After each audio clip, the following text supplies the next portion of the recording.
Month. Bonjour, hello. I'll just keep myself on mute because I'm at a very loud setting. But hi, I can hear you all very well.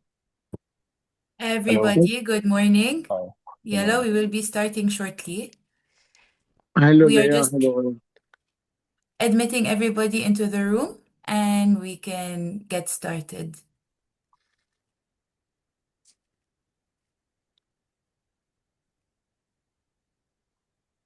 Okay, so let's start. Welcome everyone and thank you for joining us today.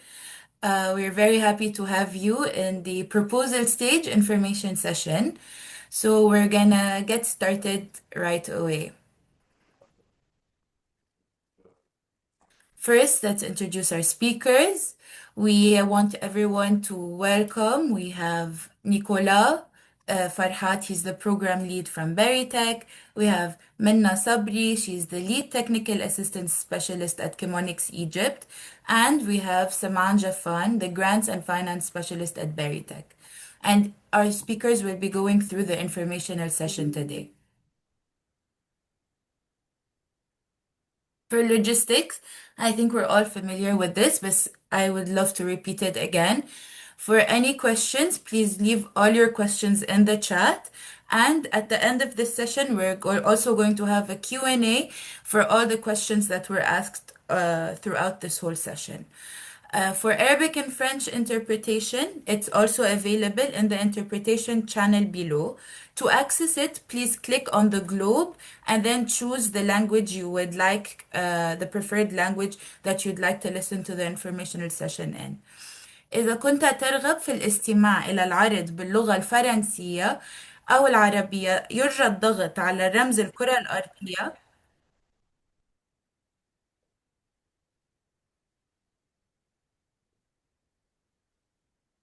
Sorry, Yeah. no. I think we can hear you. Yes, French, we can. English interpretation.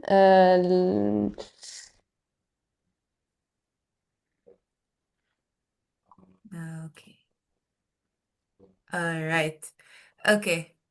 and for للعربي إذا كنت ترغب في الاستماع باللغة الفرنسية أو العربية يرجى الضغط على الكرة الأرضية في أسفل الشاشة وثم الاختيار اللغة الفرنسية.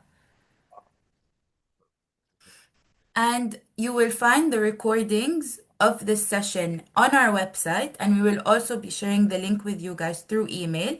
And all the questions that will be asked can also be found on our FAQ page on the website, which we will also be sharing with you guys throughout this session. For the agenda, today's agenda will cover general feedback on the concept note stage, expectations for the full proposal stage, do's and don'ts for the full proposal, and a Q&A at the end. Again, please share your questions with us. I will add them into our database and answer the questions at the end. I will now hand the floor over to Nicola Farhat, the program lead from Veritech. Thank you very much, Leah. Hello, everyone. On behalf of WE4F team, we would like to congratulate you to advancing to the full proposal stage of this call for innovation. Probably you got the chance to take a look at the full proposal questionnaire. You will notice that the type of questions that are asked are a bit similar to what was included in the EOI. However, it is segregated into more levels of depth and details. And this is intentional. The EOI was supposed to be relatively easy. It could have needed probably a couple of days tops to fill it, but here this is where the real work starts. However, before we start talking about our tips, our recommendation, how we suggest that you go about filling the full proposal, we're gonna go a bit through the timeline and tell you what are the expected next steps. So if you could share your screen, Leah, please feel free.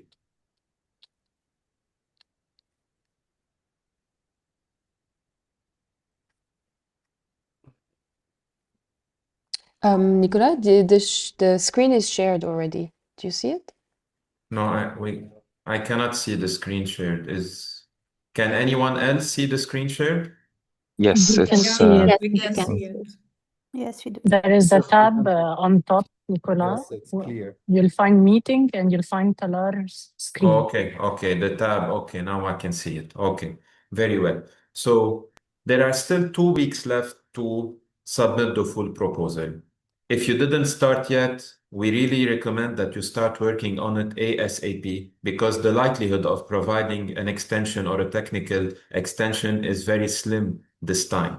We have another call for innovation, namely track 3 and track 4 that we are about to open. So we do not want to alter the overall timeline. So once the full proposal is closed, you will probably hear from us within 4 to 5 weeks after. Pursuant to that, we will be engaging in the due diligence phase. If you move from the full proposal to the DD stage, this also doesn't mean that you will be accepted in the program. In fact, around 50% of the companies or entrepreneurs who make it through the full proposal stage end up not making it during the due diligence stage. So this is in a nutshell what is expected in the forthcoming. Once we move from the DD stage, we will be working together on putting a growth plan. We used to call it a transformational work plan, but today we're calling it a growth plan where we'll have to agree on a set of activities, on a set of milestones, on a set of targets and an indicator that you will be reporting towards. Once it's done, we will probably be able to enter into a grant agreement and get the final approval from the relevant stakeholders. Please be mindful that there will be a regional advisory body somewhere between the DD phase and the growth plan phase that will also review your application and will also provide a recommendation. It will consist of external members to the program, to the donors themselves as well, to make sure we are having a credible and transparent selection process. Next slide, please. Just to talk, before talking about some of the general observations and recommendations, we thought it would be very important to take a step back and reflect on the objectives of the program. The program, although it is looking complex, at the end it's straightforward. What we're looking to do is to increase food production, optimize food systems, reduce food within the waste within the food value chain. In a nutshell, we want to see how you can reduce the consumption of water and energy while at least maintaining the same level of food production.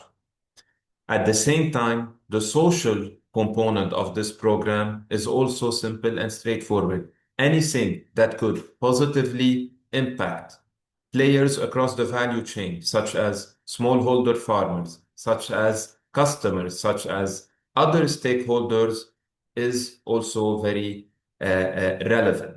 When we talk about improving the livelihood of smallholder farmers or other, we are talking about increasing their income, about buying more from them, about making sure they are connected to markets. At the same time, the trade component of this program is important. This is an addition as compared to We4Food 1.0.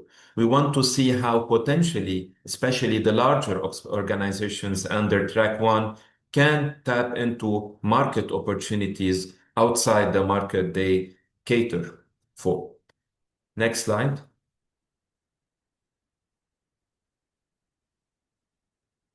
General feedback on concept note stage. So before diving deeper, and the team members, the technical team and the finance team will share some insight. Those are some high-level general observations that we wanted to share with you. Just to give you also a bit of details about the scoring process. During the EOI, we were a bit generous and flexible. The reason behind that is that we wanted to give an opportunity to all potential applicants, and we wanted to give the benefit of the doubt to many applicants who were not able to clearly articulate what their business is about and the impact they are promising to deliver. However, many of the applications did not make it through the full proposal stage. We are talking about a total conversion ratio of circa 40%, i.e. 60% of the applications received did not make it. Now, within those 40%, many applications were weak. And we highly recommend to look at the aspects that you should improve. When we are talking about increasing food production, about food processing, about farming, we are also talking about water and energy saving. A lot of the feedback was general. A lot of the responses assumed that we know about the potential water and energy savings you are trying to convey to us. But in the full proposal, you need to clearly mention this, quantify it to the extent possible. When we also talk about activities, initiatives, a lot of the applications gave us the impression that it is an ongoing innovation that the company is trying to push for. Whereas other applications, they are talking about a new initiatives that they are willing to implement using water energy for food funding and their matching requirements. It's very important to make sure you clearly segregate and separate those type of activities and initiatives. In a nutshell, what is currently happening, what is planned for the future. A small tip and reminder, the program is about scaling ongoing activities and initiatives and not to endeavor in a new initiative that can lead to water and energy savings. AI tool. I think today AI, especially large language model, is integrated across all the platform and applications we use, be it under Microsoft or any other external tools we use. However, AI is not precise. It doesn't provide the depth that is needed for this stage. We have received a lot of responses that we know from the get-go they were from AI because it was a very similar response in terms of format, in terms of quality, and in terms of cross-cutting issues. So we noticed that those AI, those large language model are using cross-cuttingly the same answers to all the applications. Try to avoid using AI. And if you want to use AI, try to use more actual and use cases from your current activities, from what your organization is engaged in, and provide substantiating information and supporting documents, right? Everything will have to be validated during the full proposal stage.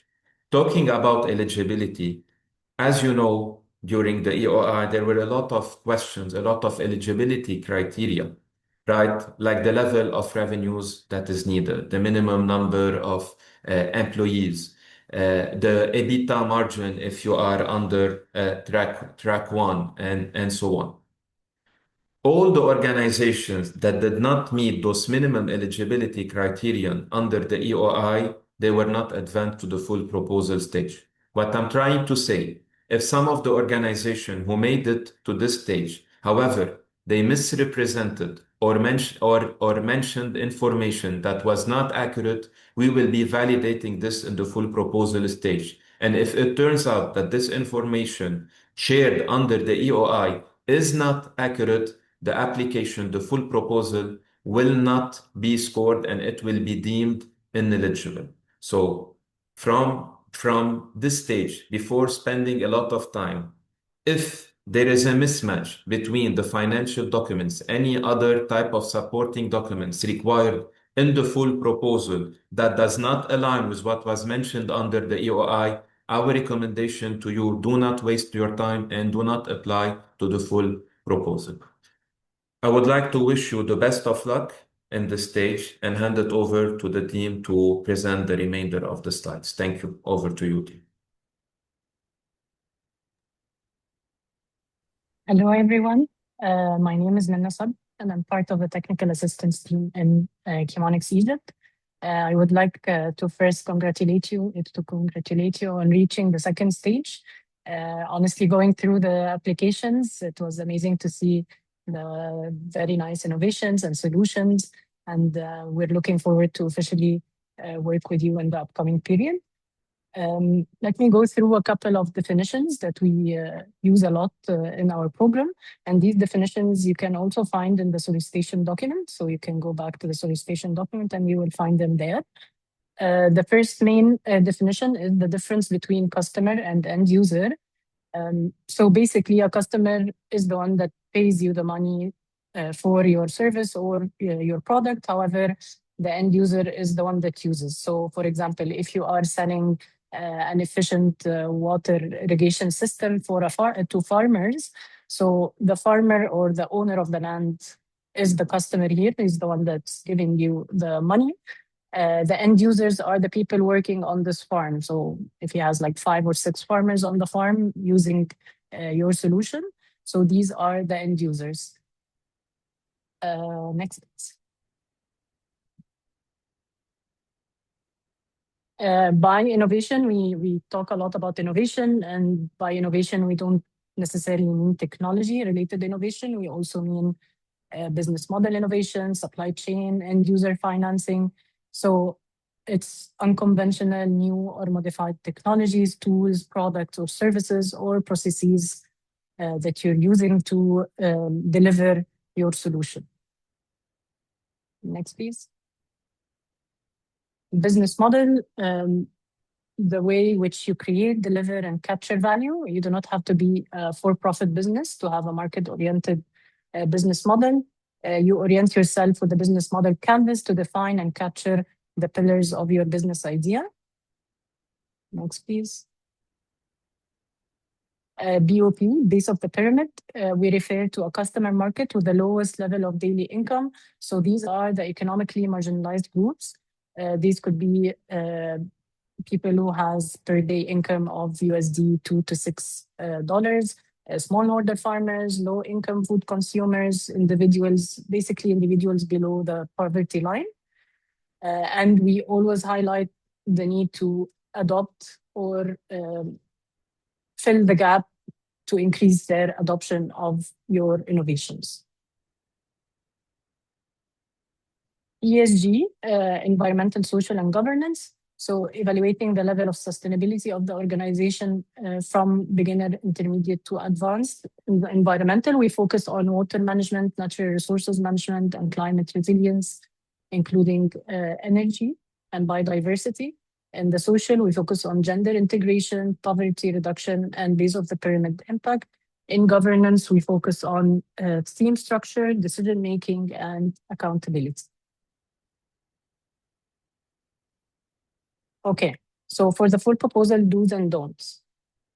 In this stage, as Nicola mentioned, we aim for a higher level of details, and we want to get these details so we'd be able to assess your innovation better, and we'd be able to know your current situation and the targets that you are putting for yourself. So please be as detailed as possible in providing your responses to each question and each segment in each question. So there are a couple of questions that has 3 or 4 sub-questions included. Please make sure that you answer each segment for each question. Focus on the most important issue you are targeting to tackle. So again, Nicola went through the objectives of the program. Please make sure you align yourself to these objectives. So we are all here because we have water and energy, food-related innovations. So please do not just mention how much you sell, but also when you sell these innovations, how do you align yourself to our KPIs? How much water did you save? How much energy did you save? How much food produced did you produce? So please make sure you are aligned with the program's objectives. Clearly differentiate between your current status and your future plans. So for example, when it comes to gender questions, if you say, for example, if you don't have anything right now that is actively working on gender, so we want you also to think of what are you going to do to actively take steps towards integrating gender, and increasing the adoption. So in each and every question, we usually ask you the current status and the future plans. Please make sure you differentiate this in your answers. Strongly justify your answers. Be realistic in details. We want you to have future plans, but they need to be realistic and detailed. So we'd be able to put the targets together and reach these targets together. Pay good attention to each aspect of the proposal and address each aspect with preciseness and details. So we have in the proposal stage, we have 3 subsections, and each section has like a business, social, and environmental. Please pay attention to all the questions. Give the same amount of energy and time for each and every part, because each and every part has a percentage. So if you like, for example, focus on the business part, but you like write or give little time to the environmental part, the environmental part is also has percentage that would make your application good or bad. So also this is an important part for WE4F 1 innovators. Please clarify additionality from the previous program, because we need to see what you were doing in WE4F 1.0 and the additionality right now, and what are you working on. What you shouldn't do is provide unrealistic or unsupported claims about your growth plans. So you need to be consistent throughout the whole application. Provide vague or open-ended answers. So for example, a lot of the questions in the UI related to the environment or the BOP, you would say my innovation provide the better solution for the communities. How does it make it better? We need to see the how, because if you say better, that could mean more income, that could mean safer access to water or cleaner water. We need to know the how. Do not forget to submit the templates and supporting documents that will be required. Focus only on one aspect, part of the question. So please, as I already mentioned, answer all the questions. Do not treat the submission as an application for a grant with the development purposes, and do not imbalance focus on one aspect of the applications. Next, please.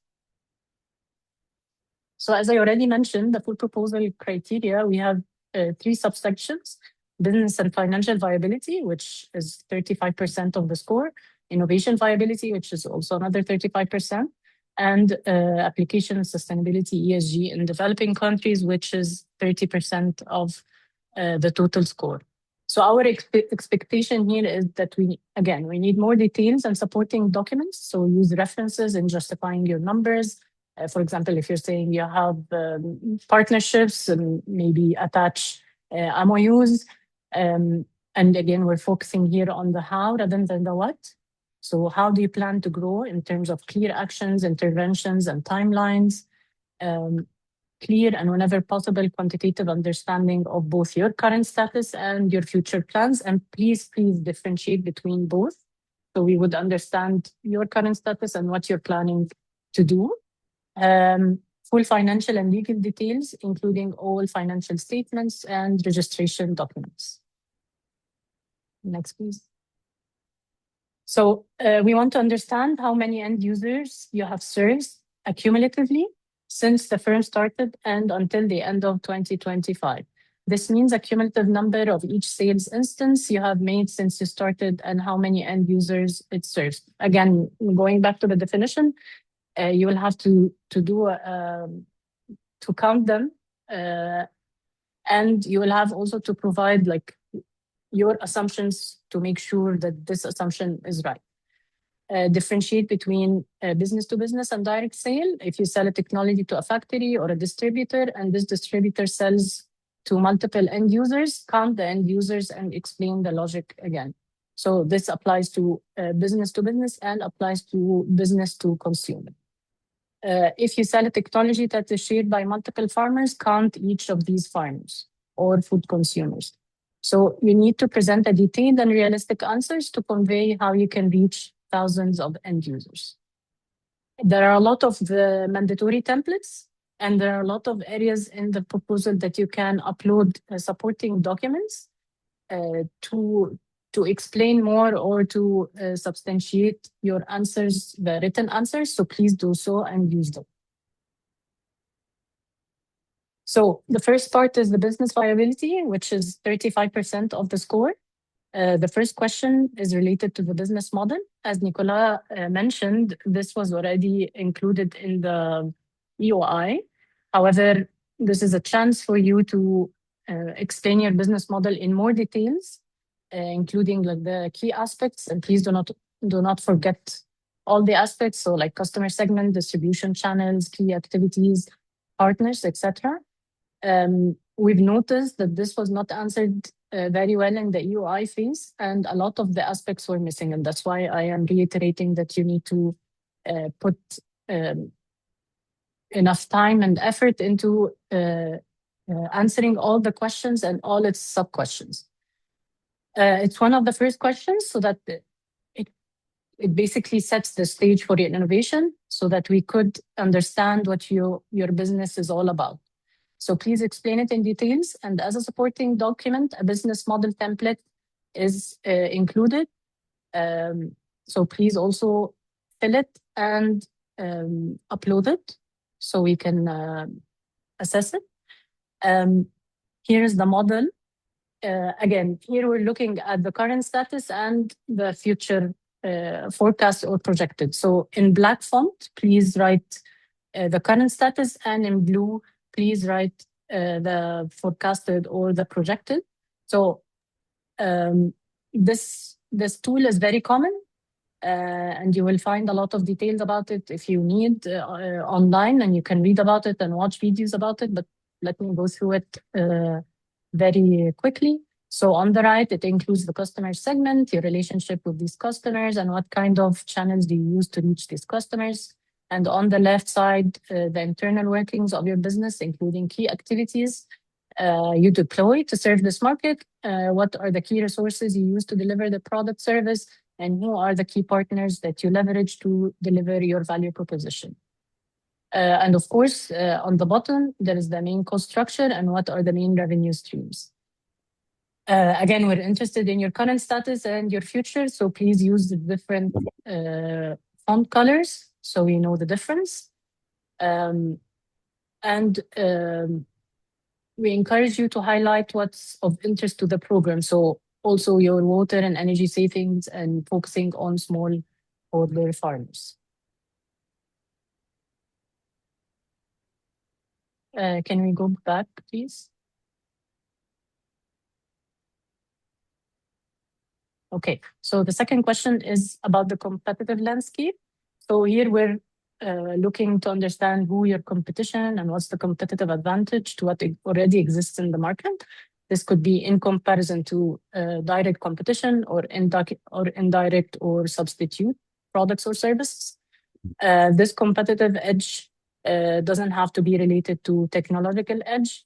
Could be also supply chain innovation, business model innovation, and end user finance innovation, internal processes, or the products.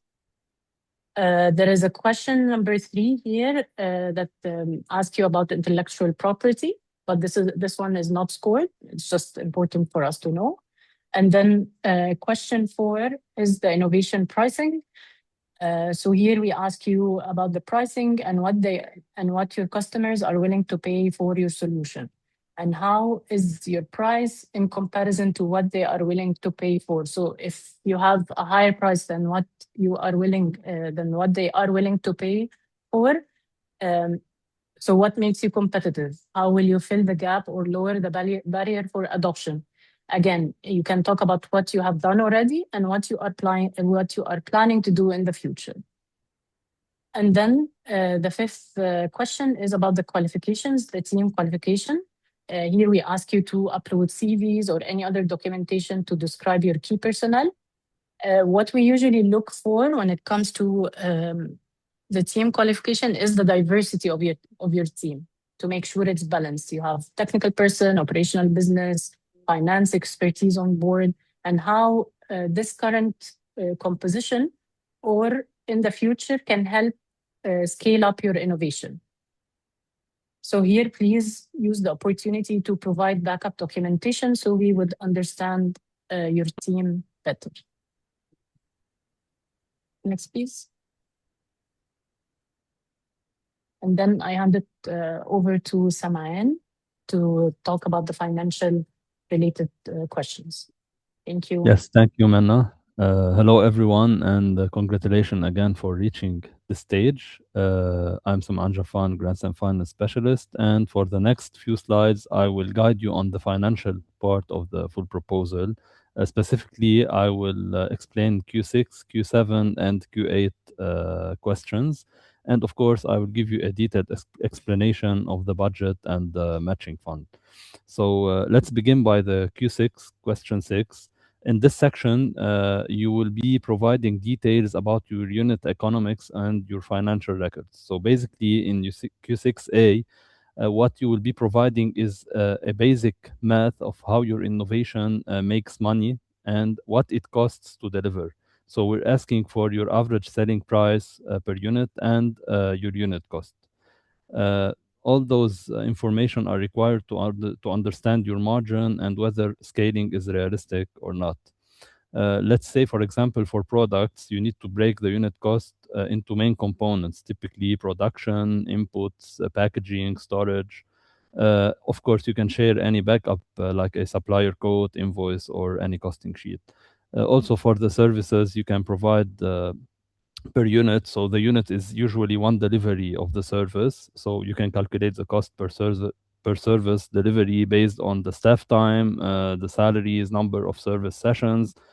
And if you do not have a formal costing document, we already included an Excel template that you could use to fill those information, of course, with your best estimate and clear assumptions.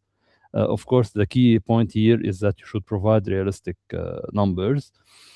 Concerning also the financial statements, you are required to provide your financial records or history going back to 2023 if available. Just to clarify why we are asking for these statements, we're not looking for a perfect accounting, let's say. We're looking for a clear and consistent picture of your business health and your ability to implement the growth plan responsibly. So the historical statements will help us validate trends in sales, costs, and cash discipline. And you will also be responsible to provide a projection. We are asking for 2026, end of 2026. It will help us also to see whether your plan is realistic and, of course, how the WE4F support will change your revenue, cost, and cash needs. If your statements are not audited or fully formal, we need you to submit the best available version of those statements with brief notes on the assumptions and the sources. Next slide, please, Tarar. Okay, so now moving to this slide, we will explain the matching and matching fund and the budget. A very important point here is that your budget is not just only a template or form to fill. It's actually your growth plan translated into numbers, timing, and evidence. So let's say, for example, your company will expand production. Your budget must clearly show how you will do it, when and with which funding sources, and of course, how you will be able to prove it happened. We will cover three questions here, Q7, Q8, and Q8A and Q8B. So in Q7, you will state your matching fund amount, how and when you will mobilize it. In Q8A, you will provide the breakdown for the WE4F grant and for your cost contribution or matching fund. And of course, lastly, we need you to provide the funding sources for your matching contribution or any additional financing. Keep in mind to keep all the numbers clear and make sure that all the answers or amounts mentioned are aligned between those questions, since those questions are linked to each other. Next slide, please, Talar. Okay, so for the matching fund, we already informed you in the EOI info session that your matching is a co-investment into the same growth plan that you will aim to implement under the WE4F. It is not a separate project, and it's not a historical spending already incurred before. As a quick recap, we are asking for 100% matching for track 1 and 50% for track 2. Now, what are the acceptable sources of the matching fund? As we already informed you before, we accept cash or operating funds, founder or shareholder injection, loan proceeds or investor or equity proceeds, and other non-WE4F grants. But in order to accept those sources, we have some criterias. Of course, it must be future-looking. That means newly mobilized or newly allocated to the WE4F growth plan. It should be specific, project-specific, and reflected in the same approved budget as the WE4F grant. Of course, verifiable, so you should be able to evidence it with things like bank statement, signed term sheets, loan offer letter, maybe a board decisions, or any relevant evidence or proof document. It must not be double counted, of course, under another donor project, and it must not be financed by WE4F donors in case you are providing a additional grant as a matching contribution. Now, the main point here is that all those contribution must fund activities that generally push growth, such as manufacturing, distribution, market entry, etc. So we have some common red flags here based on the previous WE4F. We need you to know that counting all costs already spent before the project period as a matching is not accepted.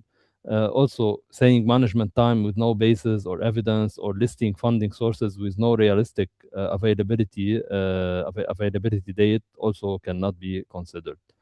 So as we said, make sure that you are providing a matching plan that you can commit to and you can deliver, because the matching fund will be linked to the disbursement journey of the grant. And upon paying you any milestone, we will be reviewing and validating your matching contribution and making sure you provided the required amount.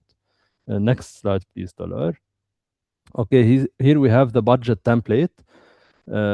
We have a lot of templates in the full proposal, especially in the financial section, but it's all straightforward, and we have provided you with the guideline sheets to make it easier on you and samples so you can fill it in the easiest way. Of course, what it matters are clear, realistic numbers. So this is where you will exactly state what the WE4F grant or fund will cover or pay, and what your matching fund or contribution will be paying.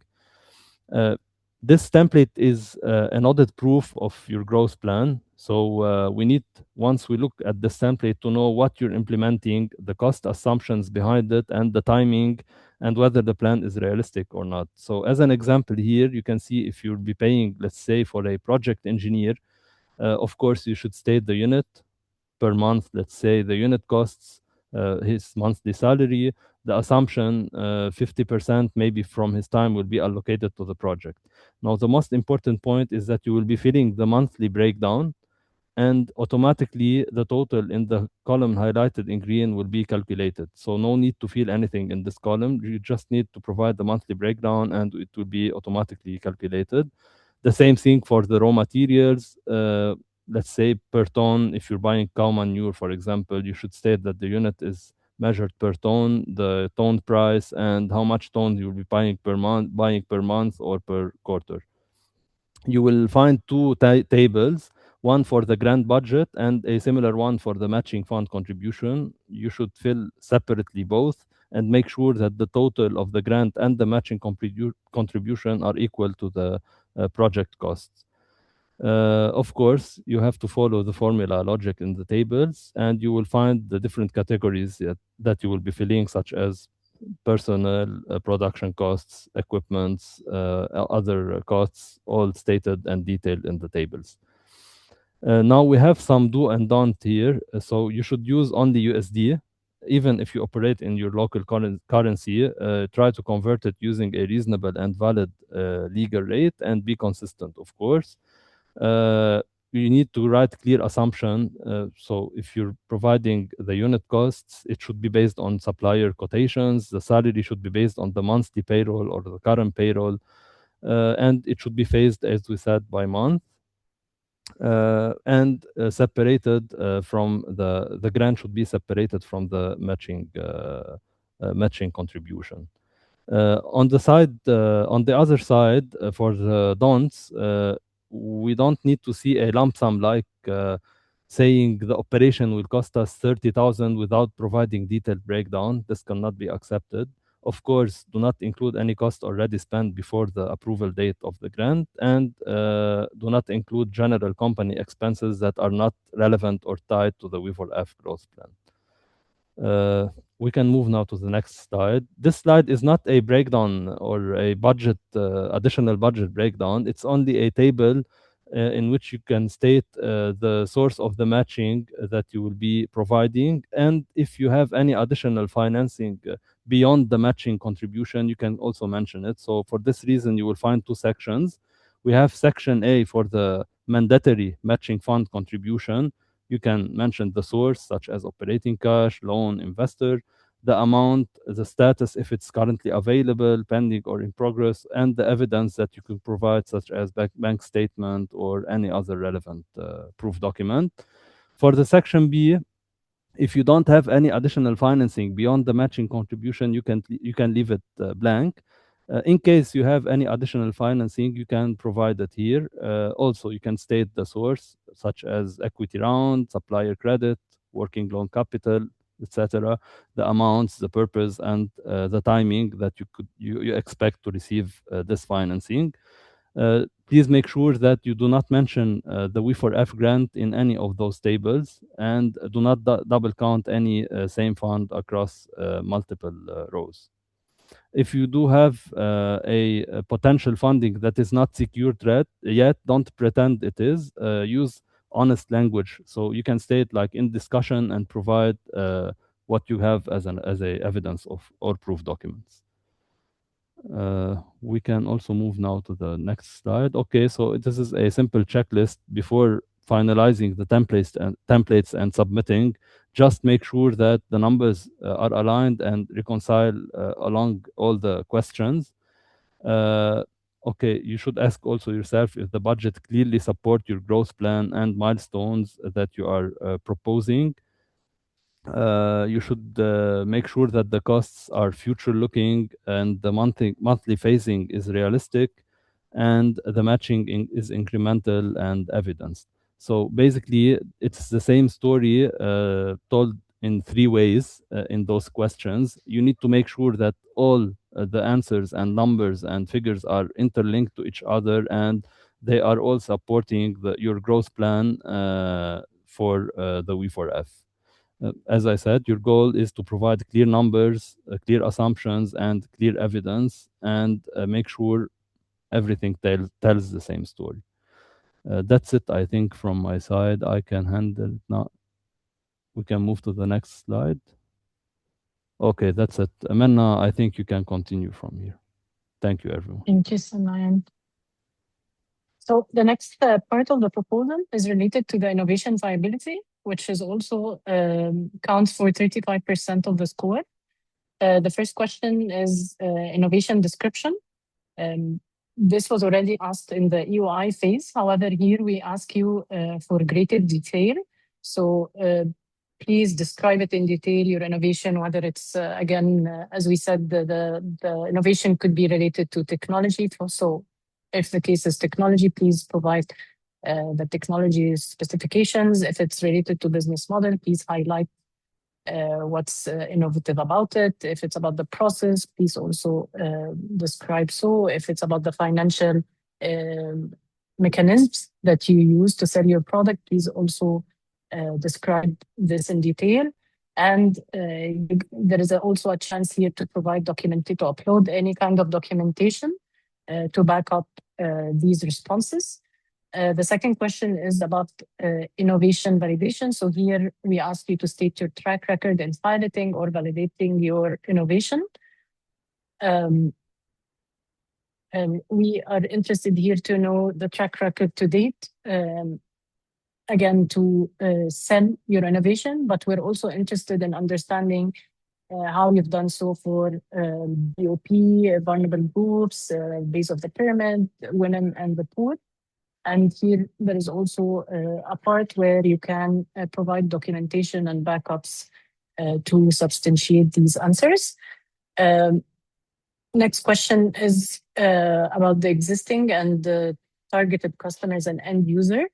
This is one of the most important questions, and it's a deal maker or breaker. So please explain in detail your customers. So if you're targeting farmers, for example, you need to provide farm sizes, you need to provide the crops that they are harvesting, the average income of farm owners.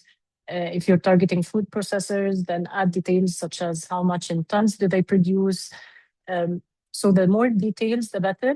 Even if you're not sure about specific aspects, like for example, the average income, just if you can make estimations and explain the assumptions you used for these estimations. Here to make sure we capture these details, there is a template that we ask you to fill. In the template, next slide, please. That's the template. I will explain it briefly now. So it has the type of customers.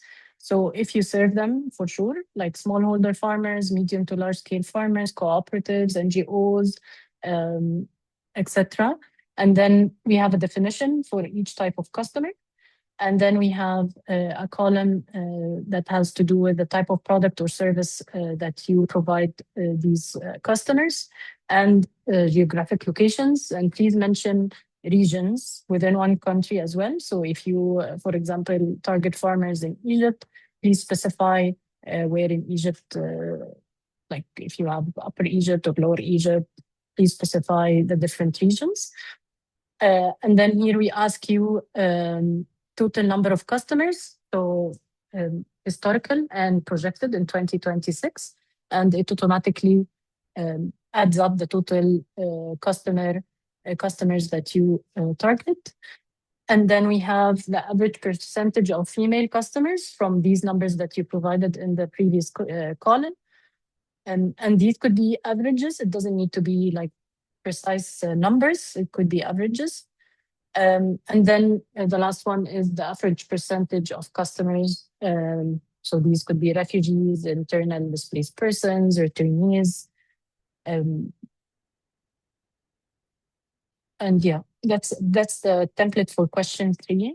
Taylor, can we go back, please?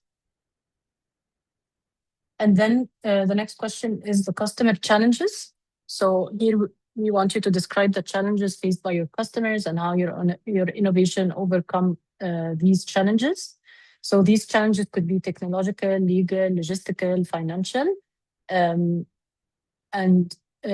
we want to understand your customers and end users, and we're interested to know how much you understand your customers and their challenges, and how does your innovation tackle these challenges to decrease the barriers for adoption, and what are you planning to do in the future? The next question is related to the KPIs. So the program has very important social, environmental, and economic goals. And basically, we're relying on you to help us achieve these goals. That's why it's very important for us to understand what you're planning to do in the future and what your concrete actions are. So this will basically help us assess how much of these targets can you contribute to. Some of these targets are, for example, related to the environment. So that's the amount of water in liters saved, or in production. So tons of food produced, energy saved. And it could be social. So the number of direct jobs or indirect jobs. So we ask you to please think about this very thoroughly. It could look overwhelming right now, but it's very useful exercise for your planning purposes. And we look also at the forecasted numbers. So we ask, and we also ask you to write the activities planned to achieve these targets. So if you write in the column of the target during period 2026 to 2028 specific numbers, we would need your explanation of the activities that you are planning to do to achieve these targets. So please fill it thoroughly and fill each column in details, as much details as you can. Paula, can you go back? Thank you. The next question is about scaling your innovation. So describing risks and gaps to scale your innovation and plans to mitigate these risks and mitigations. It is important for us to know that you are aware of the risks, whether they are legal, whether they're technological, whether they're market related, and to see how you're planning or how you're thinking to mitigate these risks and how you're going to address these gaps by specific detailed actions. And then the last question for this part is definitely like WE4F 2.0 support. So how can the program support you in scaling your innovation? And then the next part is the sustainability and ESG. And this is 30% of the full score. The first question is related to non-financial resources. So given the answers that you already provided in the business model and the key action items you provided, what are the non-financial resources, like, for example, suppliers of additive technology, materials, components, equipment, are necessary to bring the innovation to scale? And how do you plan to sustainably secure them? So this helps our team to understand the types of partnership you might need in the future and help us to think of how we can develop these throughout the program. The second question is related to describing your partnership strategy with stakeholders and communities, which can ensure sustainable scale of your business. So here we ask you to provide us with as much documentation as you can provide. So if you have contracts, MOUs, please upload them to better understand your partnership strategy. And we ask about the kinds of partnership that you're planning for or would need in the future to achieve your goals. Again, so we can always, so we as a program can support you in achieving these partnerships. Question 3 is related to the legal challenges. So here we ask you to provide details about the legal, regulatory, and policy challenges in the countries in which you propose to work or you are currently working in, including specific laws and policies that will either foster or inhibit the scale-up of the technology, or ones you anticipate that would come up in the future. And then here, question 4 is related to gender, and it has 5 sub-questions. So please make sure you answer each and every one of them. Can we go back, please? The first sub-question is your innovation directly, indirectly is used or benefit women? If yes, in which manner? So here we want you to describe how your innovation improves the livelihoods of women, and here we need more details. So here again, we don't need like big words. We just need how does this happen? So does it increase the income of women, remove certain barriers, etc. The second sub question is, are there any expected gaps in the levels of participation between men and women? So here including age, ethnicity, disability, location, and are there cultural norms that would hinder the participation of women, and how your innovation can help bridge these gaps or tackle these challenges?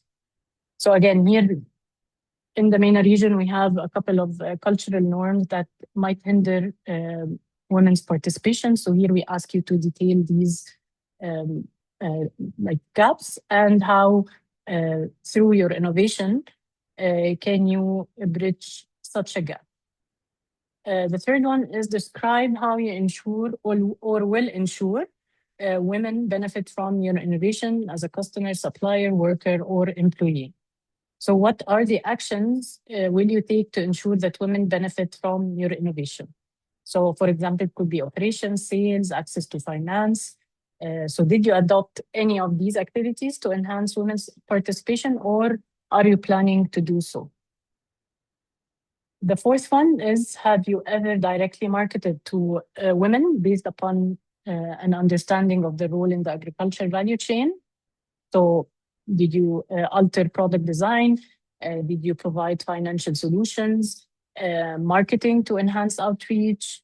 And who are the partners you have worked with to market, sell, train, hire, or provide financing for women if it's relevant? And the last question is, have you worked with men and women in your communities to improve gender dynamics? So here we're basically asking, for example, if you have partnership with local NGOs or different partners that promote women empowerment, or any other activities that you have or you're planning to do. Next question is related to impact on vulnerable groups. So here we're talking about vulnerable populations such as the poor, refugees, and returnees. And it has three sub-questions. The first one is, what percentage of your organization's current customers or end users are considered as base of the pyramid? So this could be smallholder farmers or poor food consumers, for instance, and could include individuals below poverty line. So do you have any activities or plan for specific activities to include such groups? Did you adapt, for example, any pricing strategies? Do you provide end user finance to include them? So these are all examples of what you might be already doing or you are planning to do. The next question or sub-question is, what specific barriers that limits BOP customers and end users from benefiting from your innovation? So this could be pricing, limited finance, limited access to data, and how have you overcome or plan to overcome such a barrier in the future?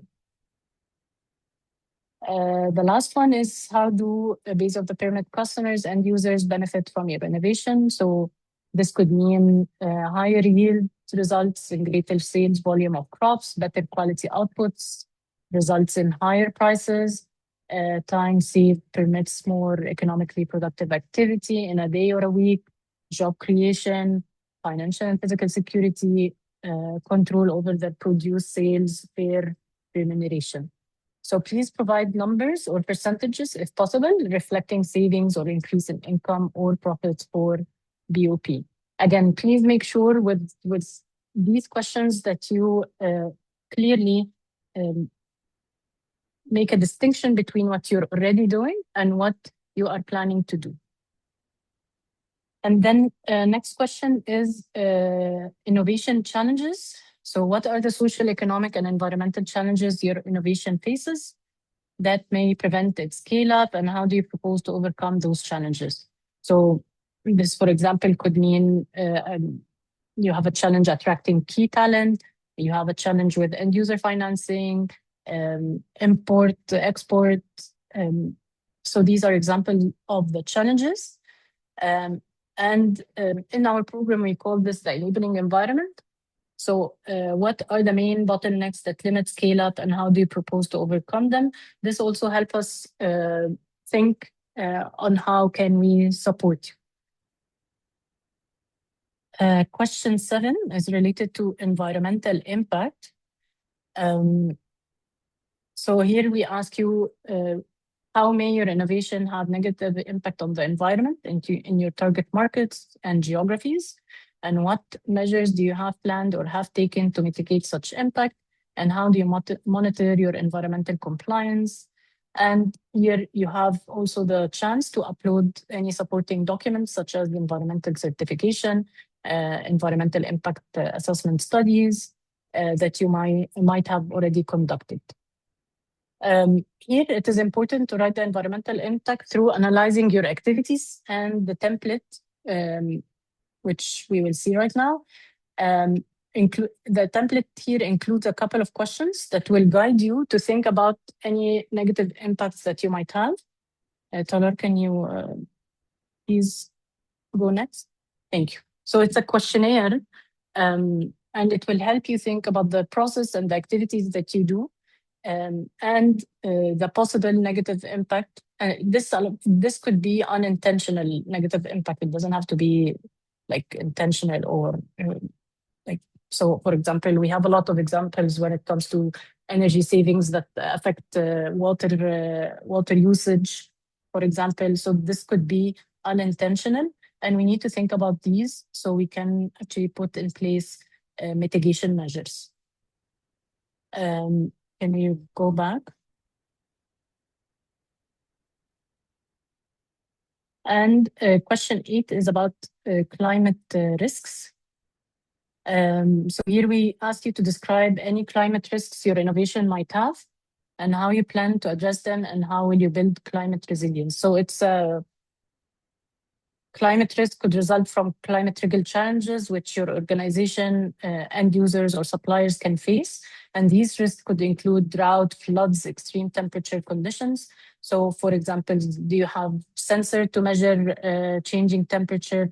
And there is also a link that might help you in the writing. It's included in the proposal, the full proposal. And the last question is the impact on biodiversity. So also a big part of our program is the impact of your innovation on biodiversity. So here we ask you to describe the process of risk identification related to degradation of biodiversity in your areas of operations. So this could be by the customers or end users.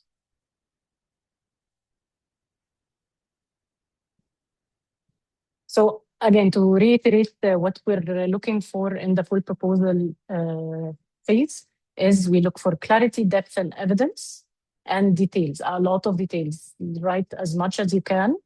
This will help us assess your innovation better. Report everything for which you can provide reliable data. Illustrate and make sure you differentiate between the current situation and the future plans. Quantify milestones wherever possible. Present positive and negative impacts. Again, these could be unintended consequences. Next, please, Talar.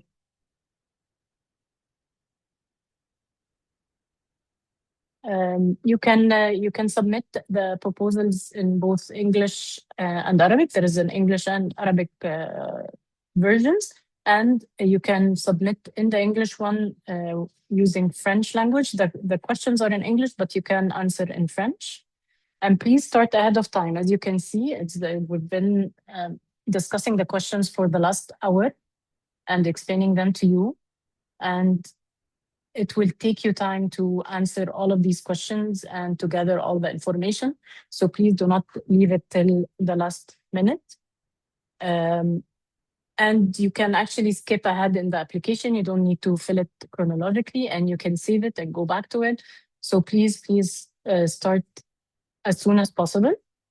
Plan for several rounds of internal revisions because, as we mentioned, it's a story and it needs to be coherent. The fact that we have it in 3 different topics doesn't make it a story. So it's a full story and we need to see it coherent. Hence, you need to plan for revisions. Back up your answers with reliable sources. And I hope you enjoy the learning and reflection process. As you already saw, we have a lot of templates. And other than the templates, you have a lot of opportunities to upload supporting documents. This is because we need a lot of details at this point. And this is also a streamlined way of collecting the information so we can assess the situation better.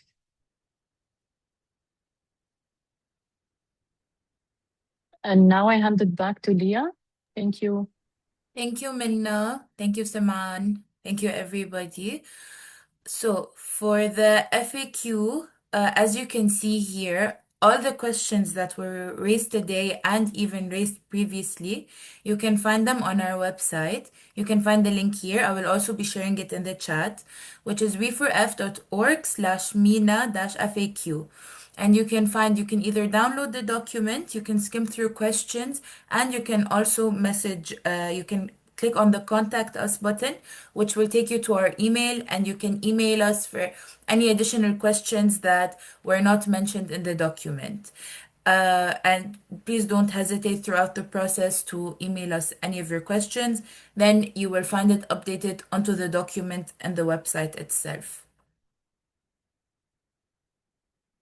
I think these points, Minna covered them in relation to the languages that you can submit in and that you can save and start ahead of time. And again, we can repeat do not rely solely on AI. So you review your content before you submit it. Okay, so now we can go just before the Q&A, come in a quick refresher that your country coordinators are also your focal point, which you can also contact throughout the process. So now we will move to our Q&A session. If you did not drop your questions, feel free to do so now, and we will start with the questions that were asked previously. So we'll start with the first question. So I don't know whether Saman, Minna, you can feel free to answer the questions you feel relevant, even Nicola as well. The first question is, what is the application ID in Q1 template?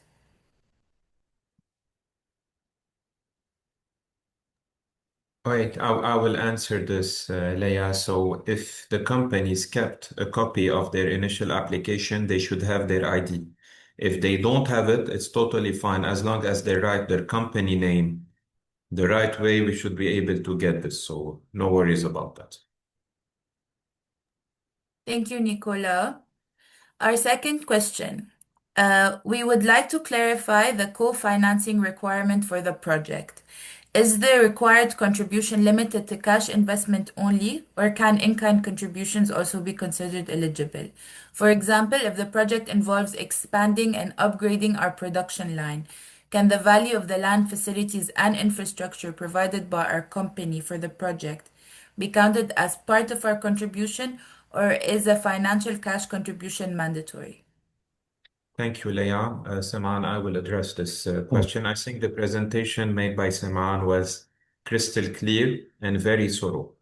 If the expenses or investment to be incurred are new, and this could be substantiated and made in line with the water energy for food intervention, then yes, those could be considered. But if those are existing assets, properties, or already incurred expenditures, then unfortunately we cannot deem those as matching requirements. However, the matching requirement definition, the way it is accounted for, is quite flexible. We invite everyone to carefully relook at the recording, at the deck when it will be shared, and if they have any additional question, please do not hesitate to drop us an email. Thank you. Thank you, Nicola. Third question. Can you please give an example of eligible in-kind contribution? Same answer as before. Next. All right. Regarding the file number, where can I find my file number? Same answer as before. Next.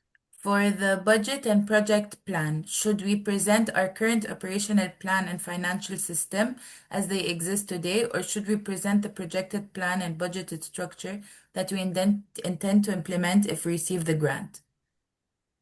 Can you repeat the question, Leia? I couldn't properly hear. Okay, so for the budget and project plan, should we present our current operational plan and financial system as they exist today, or should we present the projected plan and budget structure that we intend to implement if we receive the grant? The projected, of course, because Okay. it takes into account the grant amount they are asking for and the matching contribution. So if someone is requesting a 100K grant and they are under track 1, their matching is another 100. So we're talking about a 200 plan. Huh? Be careful about that. It should be consistent with your grant ask and the matching requirement. Next. Thank you, Nicolas. I think Pamela had her hand raised as well. Pamela, would you like to add No, in anything? Or? thank you. Oh, okay. So next question. Please provide us with the previous request form so we can base the final form on it. Also, if we could provide a list of the required attachments and their types so we don't forget to include them. They are included in the proposal. So the link they receive, the invitation to submit their full proposal, each question include a link. And once they click this link, they will be able to download the respective attachment and once filled to re-upload it. If someone has any technical issues in accessing those links, please drop us an email and we will fix it. All right, and there's a question. Can we apply to the form by English and the requirements in Arabic? It doesn't matter. They can apply in both languages. Okay. If we are targeting farms as clients, why? Just a small caveat, Leah. Yes. I would like to kindly request from them to do this if it is their last way out. We prefer to have the attachment, the language of the attachment consistent with the form they are filling, because the applications will be distributed for scoring among many reviewers, and some of them are English speakers only. So just to make sure they are able to read the whole application and its attachment. Okay, thank you, Nicola. So if we are targeting farms as clients, why should the answer to the questions on impact on women, vulnerable community, BOP? Each farm would have different settings. I don't think this question is very understandable. For the person who asked this question, could you please elaborate further so we can have a proper answer as well? I think they get what they ask. So they're saying if their customers are the farms, right? Yes. Why would the questions related to gender, vulnerable communities, and other be important? Because here we are talking about the end users, who are the farmers, who live on the farms, who are the workers, and those end users, those ultimate beneficiaries, they count, right? So this is why it's very important to capture this impact. Okay, thank you, Nicola. Since we received invitations to submit full proposals for both tracks, we can apply to both. Could you please confirm if this is acceptable? Also, how will the final track be selected and what criteria will be used to make that decision? For this person specifically, we would like to kindly ask them to send us a separate email. Probably this person applied under track 1, but their eligibility requirements were more in line with track 2, so we invited them to apply under track 2. So please send us a separate email and we will recommend to which track you can apply, noting that you can only apply a full proposal to only one track and not to both. Okay. How many companies will you select to receive the grant? We are looking right now for this goal to select around 15 under each track. So in total, 30. It may be higher, it may be lower. We're talking about this round, noting that there will be future rounds, of course, for selection to be opened. Okay, will this proposal be sent to us by email? I think this question has been answered. Where do we get the company ID? Also answered. If the proposal is for a program spin-off from an actual and established business, when it comes to the business model, customers, competition, etc., should it pertain to the mother company, the spin-off, or a hybrid by giving context on a question-by-question basis? So is this typed in the chat box, Leah? Yes. Let me look for it because this seems to be a very delicate question. Who wrote it and at what time? Let me check. Because it's on the Excel, so it's the Mustafa. Mustafa Kharma, I think his name. Yes. Yeah, what time did he write and edit the question? 5:09. For an established profitable company that is launching a new business unit rather than a standalone startup, should the financial model... Okay, listen, Mustafa. So this is a delicate case because technically we are looking to scale an existing solution, innovation, or business model. However, if your regular business model, financial model is already compliant with the program requirements under the water, energy, food nexus, and what you are proposing is something like not a full new solution, but something that is like on top of it, like a new product, a new unit, a new innovation that builds on what you've already established. Please provide us with both information, and we will make sure that the team fairly assess your application. However, if this is something new, completely new that has nothing to do with your previous business, then this application will not be deemed eligible. Okay.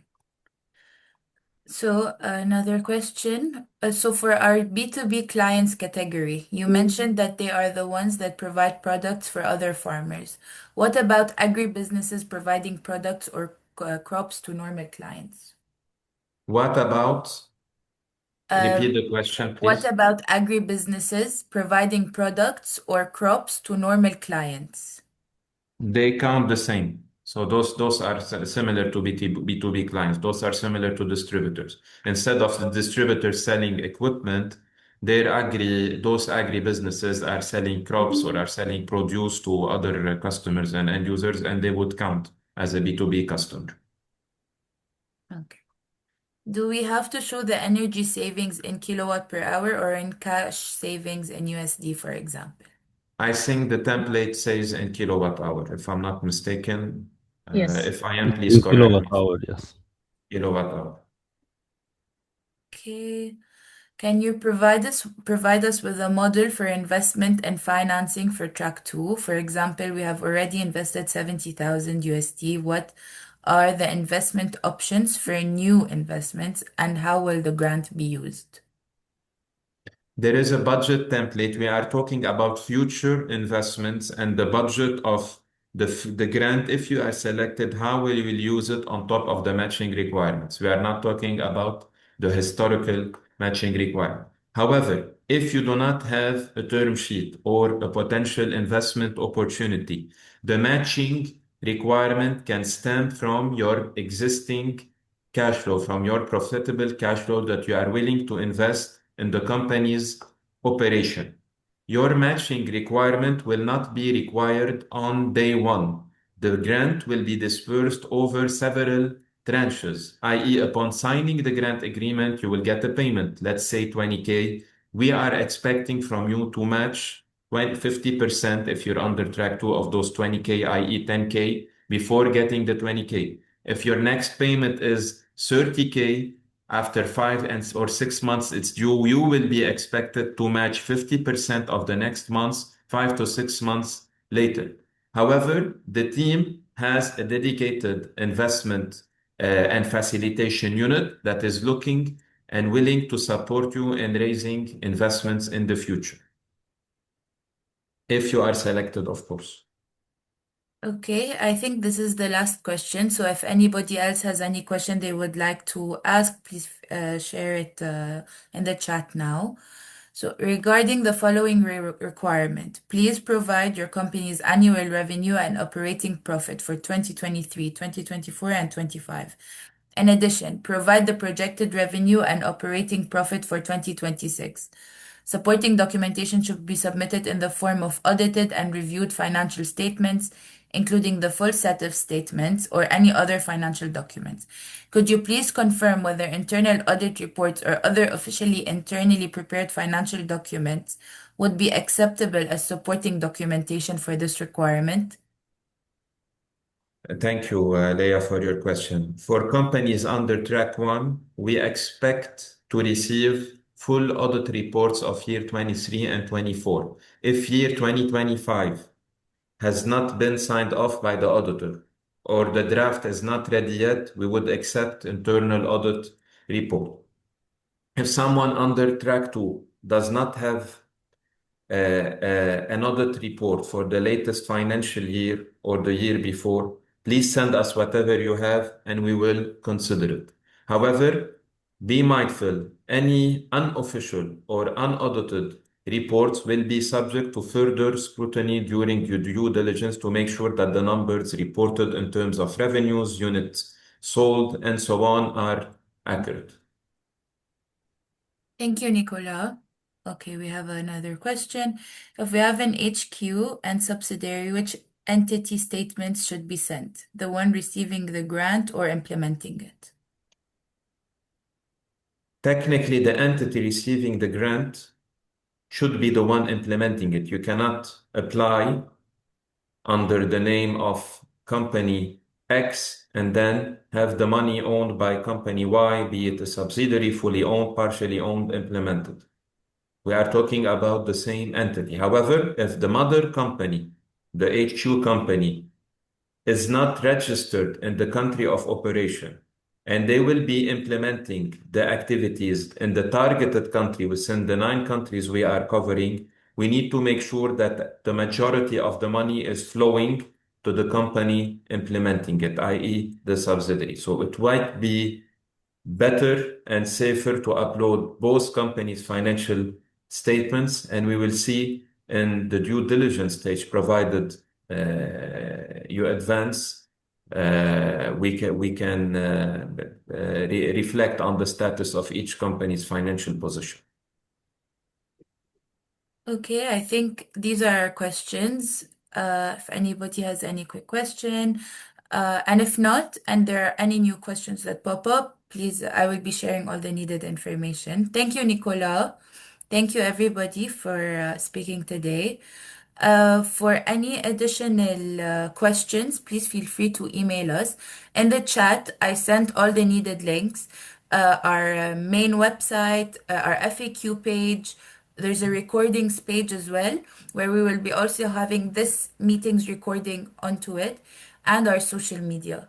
So thank you all for your time, and we are looking forward for all your inputs and your work at the proposal stage.